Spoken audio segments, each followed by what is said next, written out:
साक्षरता अभियान।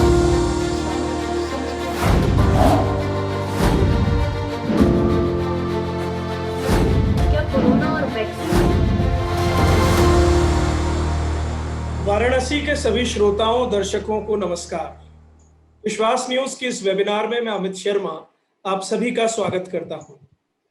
जागरण new media जागरण सबों का डिजिटल प्लेटफॉर्म है और विश्वास न्यूज इस परिवार का फैक्ट चेकिंग विंग जो प्रतिबद्ध है सच की पड़ताल के लिए। हम IFCN यानी कि इंटरनेशनल फैक्ट चेकिंग नेटवर्क से सर्टिफाइड हैं और हिंदी और इंग्लिश समेत 12 भाषाओं में फैक्ट चेक करने वाले प्रमुख मीडिया समूह हैं। सच के साथी कैंपेन के तहत हम पहले भी 2 बार देश के अलग अलग शहरों तक पहुंच चुके हैं, जहां हमने लोकसभा चुनाव और कोविड पैंडेमिक पर आप लोगों से बात की थी। मौजूदा समय में देशवासियों ने कोरोना से डटकर मुकाबला किया, लेकिन फेक न्यूज से भी उतना ही डटकर मुकाबला जरूरी है, क्योंकि कोरोना जितनी ही घातक है उससे जुड़ी भ्रामक और गलत खबरें। वैक्सीन का सभी को इंतजार था, वैक्सीन आ भी गई है, लेकिन साथ ही सोशल मीडिया से लेकर तमाम जगहों पर कुछ भ्रम, कुछ अफवाहें, कुछ गलत जानकारियां सामने हम देखने लगे हैं। लिहाजा हम अपनी जिम्मेदारी समझते हुए इन्हीं भ्रमों को दूर करने और फैक्ट आपके सामने रखने के लिए हाजिर रहते हैं। जागरण न्यू मीडिया के मीडिया लिटरेसी प्रोग्राम के तहत आज की वेबिनार IFCN के वैक्सीन ग्रांट प्रोग्राम के तहत आपके समक्ष हो रही है। किसी का अगर इस वेबिनार के दौरान कोई भी सवाल हो हमारे एक्सपर्ट से, तो आप क्वेश्चन आंसर सेगमेंट में जो यहाँ चैट बोर्ड है, आप अपना सवाल टेक्स्ट फॉर्म में पूछ सकते हैं। हम कोशिश करेंगे आपके सवालों का जवाब हमारे एक्सपर्ट्स दें। देश के जाने गणमान्य लोक अतिथि हमारी वेबिनार में हमारे साथ जुड़ते हैं। आज इसी कड़ी में केंद्रीय कौशल विकास एवं उद्यमिता मंत्री डॉक्टर महेंद्र नाथ पांडे हमसे इस वेबिनार के बीच में जुड़ेंगे। उनका मैं अभी से स्वागत करता हूं। डॉक्टर नीलकंठ तिवारी, धर्मार्थ पर्यटन संस्कृति एवं प्रोटोकॉल राज्य मंत्री स्वतंत्र प्रभार उत्तर प्रदेश मंत्री महोदय भी हमारे साथ जुड़ेंगे, उनका भी अभी से स्वागत है। वेबिनार में हम देश के जाने माने मेडिकल एक्सपर्ट्स को आपसे रूबरू कराते हैं। आज हमसे जुड़ रहे हैं डॉक्टर अनंत पाराशर, MD इंटरनल मेडिसिन, पुष्पांजलि हॉस्पिटल गुड़गांव। डॉक्टर अनंत, आपका बहुत बहुत स्वागत। आप पिछली वेबिनार में हमारे साथ थे, हमारे कानपुर की वेबिनार में। आज आप वाराणसी में भी हमारे साथ हैं, आपका स्वागत। डॉक्टर हेमंत गुप्ता वाराणसी से हमारे साथ जुड़े हैं, सीनियर डॉक्टर हैं। हेमंत जी, आपका बहुत बहुत स्वागत इस वेबिनार में। मेरे अलावा उर्वशी कपूर, आशीष महर्षि आपसे रूबरू होंगे। पल्लवी ने प्रेजेंटेशन डेस्क संभाला हुआ है और बनारस के संपादक भारतीय बसंत कुमार भी आपसे मुखातिब होंगे। तो चलिए अब शुरू करते हैं आज की वेबिनार। सबसे पहले मैं स्वागत करना चाहूंगा हमारे बनारस के संपादक भारती बसंत कुमार जी। सर, ये मैं जानना चाहूंगा कि बनारस में अभी वैक्सीनेशन की क्या कंडीशन है सर? आशीष जी, बनारस में वैक्सीनेशन की कंडीशन कोई अति विशिष्ट तो नहीं है, लेकिन जो देश में वैक्सीनेशन की रफ्तार है उसके सापेक्ष बहुत बढ़िया है। अभी तक हमारे यहाँ कल तक का जो आंकड़ा था वो 4,85,000 का था और मुझे लगता है कि कल ये 5 लाख के पार चला जाएगा। और अच्छी बात यह है कि जो 3 वर्ग हैं वैक्सीनेशन से जुड़े हुए, 60+ के लोग, 18 से लेके 44 साल वाले लोग और जो फ्रंट लाइन वर्कर हैं और हेल्थ वर्कर हैं, इन तीनों सेगमेंट में बहुत ही बढ़िया वैक्सीनेशन हुआ है। मैं आपको आंकड़ों के माध्यम से बताऊं कि करीब 1,78,000 45 से 60 साल वर्ग के लोग हैं, 1,13,000 60 साल प्लस वाले हैं, और सबसे प्रसन्नता की बात यह है कि लगभग 1 लाख युवा जो हमारे 18+ वाले हैं उनका टीकाकरण बनारस में हो गया है। 90,000 कल तक हो गया था, आज के आंकड़े मिला दें चूंकि मोर ओवर 8,000 के आसपास वैक्सीनेशन हो पा रहा है। तो ये प्रसन्नता की बात है कि बनारस में इसकी रफ्तार जो है वो बहुत ठीक है। दूसरी बात ये है कि पिछले 15 दिन पहले या 20 दिन पहले जो वैक्सीनेशन के सेंटर्स थे उससे लगभग 2 गुना सेंटर डेवलप हो गए हैं। ये अच्छा संकेत है। आशीष जी। जी जी, थैंक यू सर। चलिए अब हम वेबिनार के अगले चरण में चलते हैं।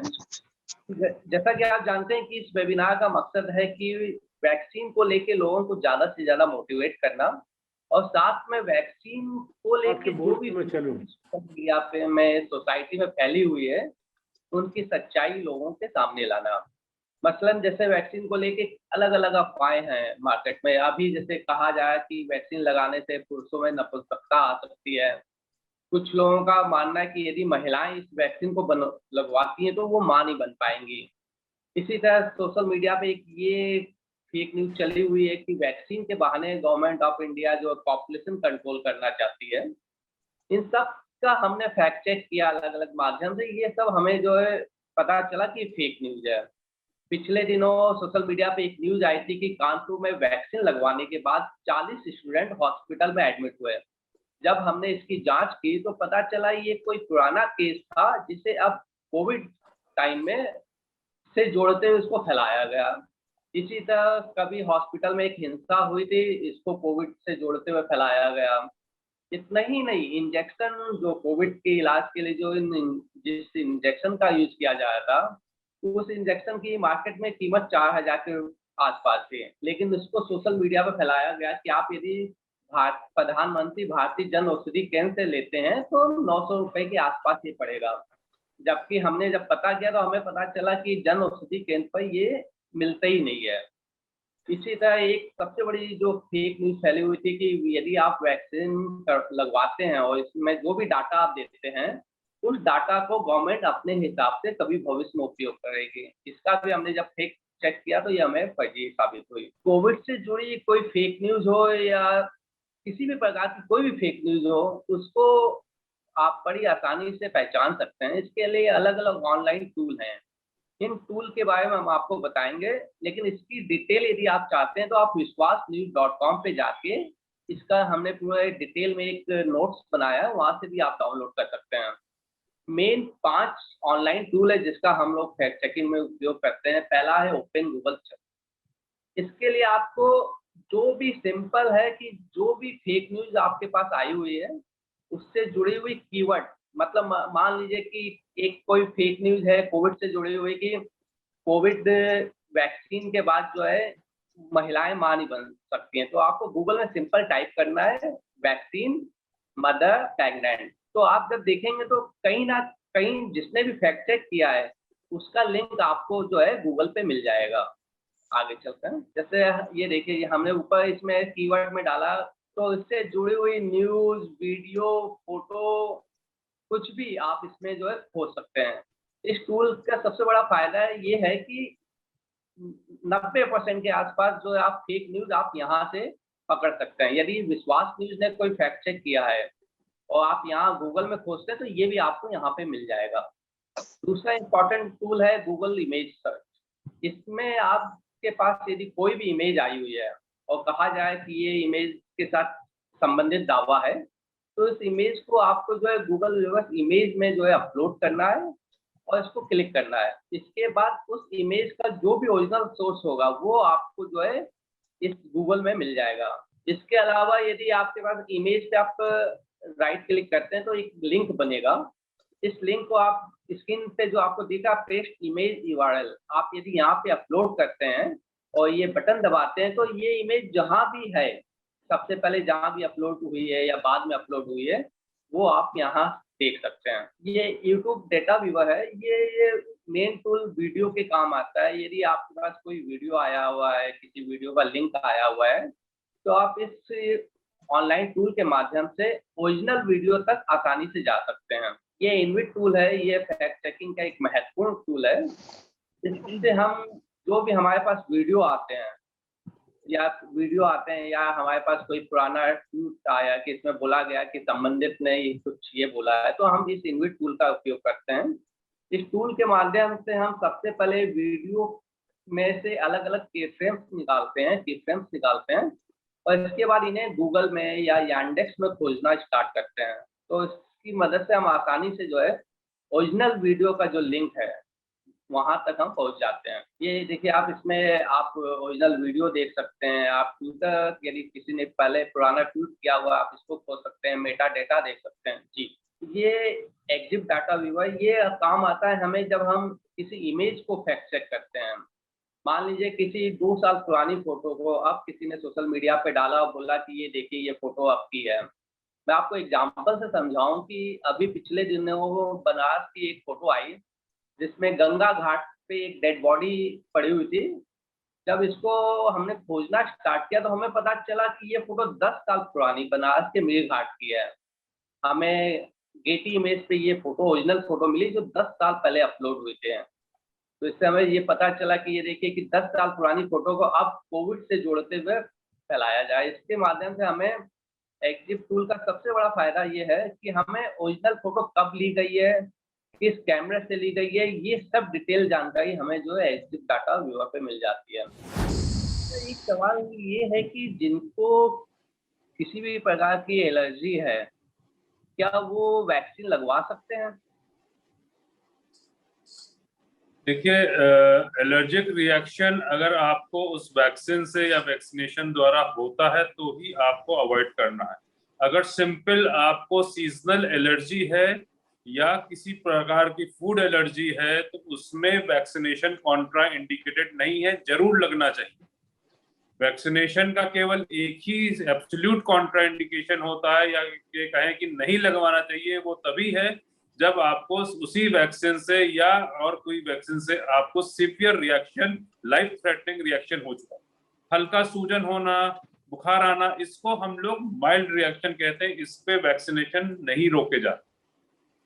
तो अगर किसी को सीजनल एलर्जी है या फूड एलर्जी है तो वो कोई भी वैक्सीन ना लगाने का कारण नहीं है, वैक्सीन जरूर लगने चाहिए। सर, बनारसी प्रशांत सिंह जी ने एक सवाल पूछा है कि वैक्सीन लेने के बाद इम्यूनिटी वीक होती है, तो ऐसे में जब भी हम वैक्सीन लगवा के आए तो किन बातों का हमें ध्यान रखना चाहिए? देखिए, कई तरह की भ्रांतियां समाज में फैली है। समाज एकदम पैनिक मोड में है इस समय। तो हम लोगों का काम है कि इस तरह की भ्रांतियों को हटाएं। पहली बात तो मैं इसको बता रहा हूं, इसको बिल्कुल समझ लें, कोई इम्यूनिटी वीक नहीं होती है आपकी सेकेंड डोज से। ये भ्रांति बहुत है कि जाइए सेकेंड वो डोज लग गया, जाइए घर में बैठ जाइए और 15 दिन मत निकलिए, नहीं तो आपको ये कोरोना जरूर हो जाएगा, आपकी इम्यूनिटी डाउन होगी फिर बढ़ेगी। ऐसा नहीं है। आपके एंटीबॉडीज बनने में जरूर 10 से 12 दिन का समय लगता है सेकेंड डोज के बाद, लेकिन फर्स्ट डोज के बाद भी इम्यूनिटी बनती है आपको और सेकेंड डोज के बाद वो बूस्ट अप होती है। तो कहीं भी इम्यूनिटी फॉल नहीं करती है, ऐसा बिल्कुल नहीं है। जिनको कोरोना वैक्सीन सेकेंड डोज लगने के बाद कोरोना हुआ, या तो वो सेकेंड वेव की चपेट में आ गए, क्योंकि जैसा बताया डॉक्टर साहब ने पहले भी, बहुत ही डेंजरस और वायलेंट स्ट्रेन था जो बहुत तेजी से फैला। एक ही परिवार में एक हुआ, दूसरे दिन ही पूरे 6-7 लोगों को जो परिवार में थे पूरा फैल गया, बगैर पूरे मोहल्ले में फैल गया। तो ये वायलेंस था स्ट्रेन में, ना कि आपकी इम्यूनिटी लो हुई थी। बाकी जो सामान्य जो दूरी है, दूरी बना के रखना, मास्क पहनना, भीड़ भाड़ में ना जाना, सैनिटाइज करना, हाथ को साबुन से धोना, मुंह को धोना, कोई भी चीज आप छुएं मुंह पे हाथ ना लगाएं, ये सब चीजें तो आपको सामान्यतः फॉलो करनी ही पड़ेंगी और आगे भी करनी पड़ेगी।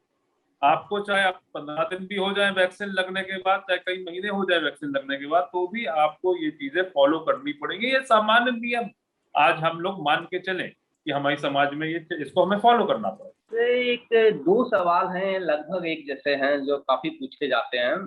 एक पहला सवाल है कि यदि कोई कोविड में पॉजिटिव से निगेटिव हो गया है तो उसके कितने दिनों बाद या कितने महीनों बाद वैक्सीन लगवानी चाहिए? और दूसरा सवाल इसी से जुड़ा हुआ है सर कि किसी को कोविड हुआ नहीं पता, इसने एंटीबॉडी टेस्ट कराया और एंटीबॉडी काफी ज्यादा आई इसमें रिपोर्ट में, तो ये माना जाता है कि इसको कोविड कभी ना कभी हुआ था। ऐसे लोगों को भी कब वैक्सीन लगवानी चाहिए सर?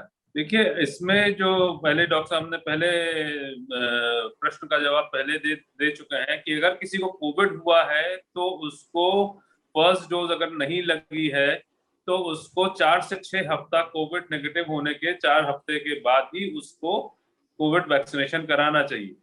और ये हम लोग मान के जानते हैं ये सब चीज की कोविड चाहे एक्टिवली सामने आए, चाहे एसिम्प्टोमेटिक कोविड इन्फेक्शन होगा, शरीर में एंटीबॉडी जरूर बनेगी। एंटीबॉडी अगर आपको कोविड पॉजिटिव है, आपको ज्ञात है, तो भी आप जानते हैं कि आपको एंटीबॉडी जरूर बनेगी। तब भी हम लोग 1 महीने बाद उसका वैक्सीनेशन ले रहे हैं, फर्स्ट डोज सेकंड डोज जैसे भी लेने के जैसे प्रोटोकॉल है। तो अगर आपको नहीं मालूम कोविड का हुआ है और लेकिन आपकी एंटीबॉडी बनी है तो भी आपको वैक्सीनेशन लेना जरूरी है। ये आपकी सेफ्टी के लिए। बहुत बहुत धन्यवाद। मैं डॉक्टर हेमंत जी का यहाँ बहुत धन्यवाद कहूँगा कि उन्होंने वक्त निकाला। डॉक्टर अनंत जी का धन्यवाद, उन्होंने समय निकाला और लगातार इस सेशन के दौरान जवाब हमारे देते रहे। हम विश्वास न्यूज की ओर से आप दोनों का बहुत बहुत अभिनंदन करते हैं। धन्यवाद। आप लोग जो भी लोग आज जुड़े इस वेबिनार में, आप सभी का बहुत बहुत आभार। आप हमारे सोशल मीडिया प्लेटफॉर्म्स पर, फेसबुक, ट्विटर और इंस्टाग्राम पर अगर विश्वास न्यूज टाइप करेंगे तो हमारे पेजेस आपके सामने, हमारे हैंडल आपके सामने आ जाएंगे। आप कृपया उन्हें लाइक करें ताकि हम जैसे जैसे आगे जो जो एक्टिविटीज करते हैं वो आप तक पहुंचे। हमारा चैटबॉट नंबर है जो आप स्क्रीन पर देख पा रहे हैं। इस चैटबॉट ये साइट पर भी आपको मिलेगा, तो आप साइट पर जाकर भी नोट कर सकते हैं। आपको कोई भी खबर ऐसी लगती है जो आपको फैक्ट चेक करानी है तो आप उसका लिंक या स्क्रीनशॉट आप इस नंबर पर भेजें। हमारी टीम आपके लिए उसका फैक्ट चेक करके बिल्कुल मुस्तैदी से आपके लिए एक्टिव रहेगी। ये वेबिनार्स की जो हमारी कड़ी चल रही है, इसमें हम पिछली 2 वेबिनार के बाद आज तीसरी वेबिनार हम यहाँ वाराणसी में कर रहे हैं। 31 मई को हम इसके बाद गोरखपुर में लोगों से रूबरू होंगे। आप गोरखपुर में आपका कोई साथी रहता हो, आज कोई आप लेट ज्वाइन कर पाए हो तो आप ज्वाइन कर सकते हैं। रजिस्ट्रेशन का प्रोसेस आपको पता ही है, साइट पर आएँ, रजिस्टर कराएं। आप सभी का बहुत बहुत अभिनंदन, धन्यवाद, नमस्कार। मीडिया साक्षरता अभियान